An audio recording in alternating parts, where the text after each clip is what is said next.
She was lying on the floor. She was lying on the floor with her face sideways, on the floor, and she was just flat on the floor. And I went under with my arms, and lifted her up and put her back in bed. She was screaming, and she was loud screaming. I could hear it, and I ran in the room right away.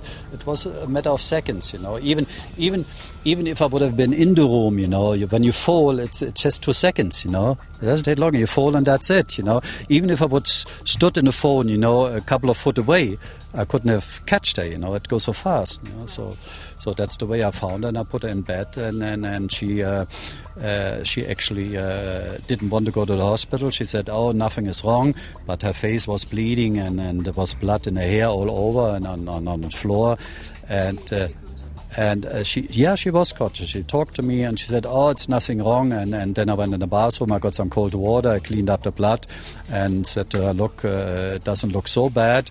And then I tried to move her a little bit more in bed. And when I touched her on the side and moved her, she screamed. I said, "What's wrong?"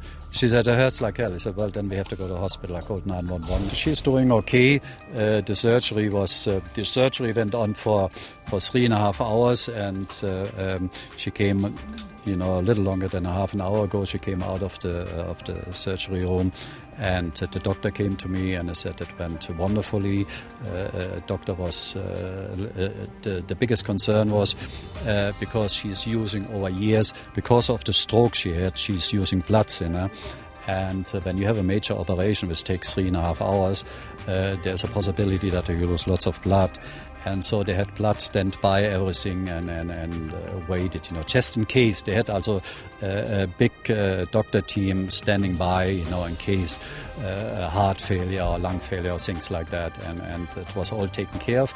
And it went wonderful, and I saw her in the recovery room. In the recovery room, that was when she first opened her eyes, and she looked at me, and she smiled, but she didn't say anything. She was very tired, but she looked and she smiled, and that's okay.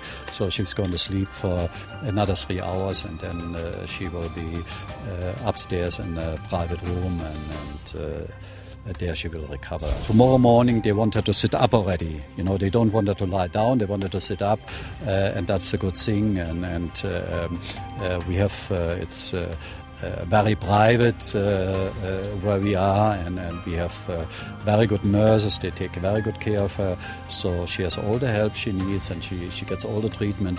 People are very nice at UCLA, and I must say she feels she feels very comfortable there. She has to do therapy, she has to move her leg because she has a new piece, and that has to be exercised, and we will do it.